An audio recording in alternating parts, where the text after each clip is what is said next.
Hello and welcome back to the RDF Tactics YouTube channel. My name is RDF. Today's video we have a very exciting 4-2-3-1. It's a football manager tactic. It's created by VictorHugo. It got some outrageous results tested with Fulham. So what we're going to do, we're going to find out how to create a successful 4-2-3-1 system. We're going to analyze this one and then we're going to check the results. So make sure you stay tuned, and before we get started, check this out. I'm proud to announce that the RDF Tactics YouTube channel has teamed up with OneFootball. It's a great footballing app. If you haven't tried it out before, then make sure you do. It's free, so why not? You have nothing to lose, and the link is in the description below. My personal favourite thing about the app is receiving the latest news, transfer rumours, tracking live scores, but also, and of course, getting match stats so I can make videos just like this one. There's a video section as well. It's a pretty cool app where you can watch football highlights, historic moments, and even post or pre-match conferences. I'm currently using the app to receive news on my favourite team, as you have the option to do so. It's a really good app to get your daily football updates and football news. So give it a go. It's completely free and I promise you, you won't look back. And remember, the link is in the description below. The 4-2-3-1 is a very flexible strategy that can adapt its shape to fit a specific match situation. Depending on the situation, the formation can switch between a 4-4-2, 4-4-1-1, 4-3-3 and or a 4-5-1. To analyse and find out why it was a successful system, we will use a basic tactical principles guide created by Russell Pope. He's kindly allowed us to use a tactical principle guide that he's created. He's a director of analytics, head of academy performance analyst at Sutton United, and is an analyst at Breaking the Lines. So make sure you give him a follow on Twitter for his amazing content. His link will be in the description. This FM21 tactic, created by VictorHugo, is a very offensive 4-2-3-1 system where we can see the wingbacks constantly get up and down the flanks. The wingers will tuck inside when on the ball to attack central areas, and with the original tactic, the two central midfielders are a box-to-box midfielder and a deep-lying playmaker, offering both protection in front of the back four along with the responsibility to support the attacking players. I've tweaked these two roles slightly. The deep line playmaker now has the defend duty from support to give the back four that extra security, and the box-to-box midfielder is no longer. I've swapped that role with a ball winning midfielder because this tactic attacks centrally, and if we lose the ball in central areas, I wanted to have a player looking to win the ball back aggressively. Typically in a 4-2-3-1, the number 10 is the link from deeper midfielders to the forwards. Still, this system will use a shadow striker instead, often giving the shape more of a 4-4-2 feel to it, as the attacking midfielder looks to push forward aggressively, but will also help with the press by closing down, and when the opponents are building up from the back, we get that 4-4-2 shape again, making it tough for the opponents to build from the back. The inside forwards in this system are vital in the attack. They are, of course, a source for goals and creativity, but they are also used in an attempt to create overloads in the opponent's half spaces. This is helped by the forward runs from the wingbacks, but also the shadow striker, as he looks to move into the channels between the opponent's fullbacks. But due to the system's very narrow attacking shape, when the ball is worked forward into central areas, they will need to look for space and be an option to receive the ball. Once the wingers receive the ball, they are direct in their attacking approach by either running directly at defenders, playing a through ball or a key pass, but also to cross the ball from wide if the route centrally is blocked. The central defenders play a key role in the build-up and are ball-playing defenders.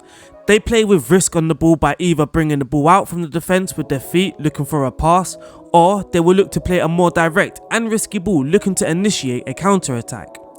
Due to the very narrow shape, they're likely to play more vertical passes rather than short and horizontal. Up top is the advanced forward and will be the main goal scorer. There's not much to say on this role, but he will look to score goals, stretch the opponent's defence by making runs in behind and in the channels, whilst also chasing any loose balls and bad passes. In defence, the tactic will use a standard defence line and a more urgent press but not too intense. Because of the more positive mentality, naturally, the team will look to be on the front foot and think positive. So though the tactic uses a standard defence line, that line will still be a little higher than what would be used in a mid-block. The line of engagement will be much higher. This is a bid to stop teams from being able to play out from the back, but also get the defenders to defend less and the attackers to defend more. This can provide a nice balance, as the wingbacks, who are primarily defenders, will be attacking more, lifting some of the weight from the attackers. But that wraps up this FM21 tactic, whose shout out to the creator VictorHugo and Russell Pope for allowing me to use his tactical principle guide, which we will use to cover more formations in later videos. But now it's time to check the tactic instructions and the results. So here we are, the Yuri 4231. This is the tweaked version and this is the original. So the differences are the deep line playmaker is on the defend duty in my tweak. We also have a ball winning midfielder instead of a box to box midfielder. The passing directness is slightly more direct in the tweak as well. Alongside the pressing intensity, I've dragged the pressing intensity down to more urgent, whilst in the original the pressing intensity is on extremely urgent. But those are the tweaks, and we are now going to look at the player roles. For the sweeper keeper, he's on the defend duty with pass it shorter. Both wingbacks are wingbacks on the support duty. They have identical instructions, which is to pass it shorter, take more risk, cross less often, cross from the byline, dribble more, shoot less often, stay wider and tackle harder. The two central defenders are ball playing defenders. They too have identical instructions, which is to pass it shorter, dribble more, shoot less often, stay wider and tackle harder. In central midfield, we have a deep line playmaker on the defend duty. He's instructed to take more risk, tackle harder and mark tighter, whilst the ball winning midfielder on the support duty, he's asked to take more risk, dribble more, shoot less often and mark tighter. On both flanks, we have two inside forwards, both on the attacking duty. Both also have identical instructions: roam from position, stay wider, close down more often and tackle harder. The roam from position will often see them get into the half spaces, allowing the wingbacks to get further forward.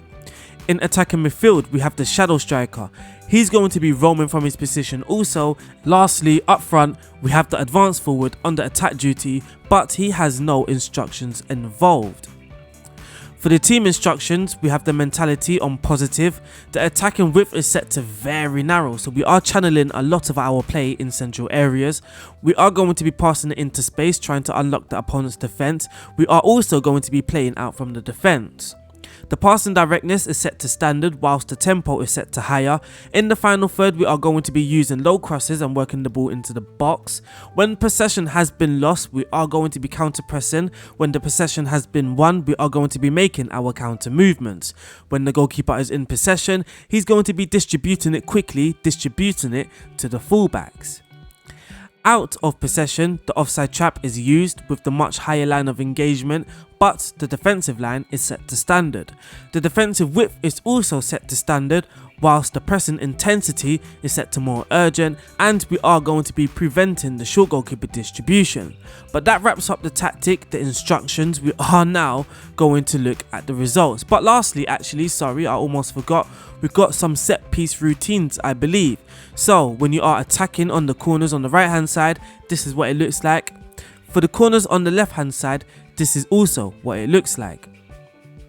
For the throw-ins as well, for the throw-ins on the right hand side, this is what it looks like. And when there is throw-ins on the left hand side, this is what it looks like. So this is mainly for those who are going to be using this on the Xbox version, or those who cannot physically download the tactic. But now we are going to check the results, because the results is probably the best thing about this tactic. So now, for Fulham in the Premier League, we managed to finish 5th. One spot away from Champions League, but Fulham just got promoted. They are predicted, if we check, Fulham are predicted to finish 20th. That is where the media predicts us to finish, but we managed to finish 5th, one spot away from Champions League. We played 38, we won 22, drawing 7 and only losing 9 of those games. In the Premier League, we had Alexander Mitrovic, who was the top goal scorer with 23 goals. Ademola Lookman came in 5th with 16 goals as an inside forward. Ruben Loftus-Cheek scored 13 goals as the shadow striker. For assists, we can see that Bobby Reed is there with 11 assists, Lookman is there with 9, Mitrovic has 8 and Harrison Reed is there with 7. For the key passes, Harrison Reed is there with 124 key passes. So we have a lot of players in some of the key stats. So for things like goals, we find is key, we have a few players in that. For the assist as well, I find that is key, we have a few players in that. For the key passes, we only have one, but that's our deep line playmaker, Harrison Reed, which is kind of key that our playmaker is the one making those key passes. But for the team stats, we scored the second most goals in the league, 85 goals, just 2 away from Liverpool, who managed to score 87. For the expected goals for, we came in 4th, and for the clear-cut chances, we came in 5th. So we're going to check the team report. For the team report, the attacking efficiency, Fulham were very aggressive and clinical in the attacking approach. For the defensive efficiency, if we check, we wasn't quiet and impenetrable, we were quiet but quite leaky. But that is okay for a team that's predicted to finish 20th, and for a team that finished 5th, that is absolutely okay. We can live with that. With some improvements to our squad, especially our defenders, I'm very positive we will be more on the quiet and impenetrable side.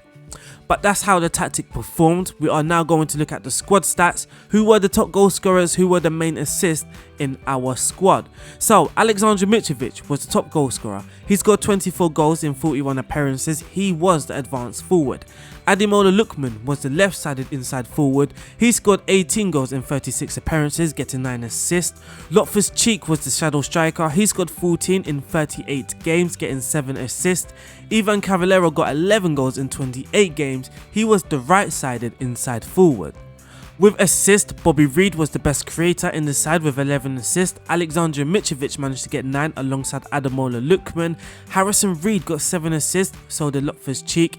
Ivan Cavallero got 6, and Anguissa also got 6 assists. But that there, ladies and gentlemen, and unfortunately wraps up this video. I hope you guys have enjoyed. Again, big shout out to VictorHugo and big shout out to Russell Pope for allowing us to use his tactical guide. My name is RDF, and make sure if you are new or you haven't yet, hit that subscribe button. Hit that like button, and also leave a comment if you have any tactical recommendations. Is there a formation you would like to see? Is there a tactic you would like to see me recreate? Make sure you leave that in the comment section. I will see you guys soon. Peace out, and thank you everyone for the continuous support. See ya.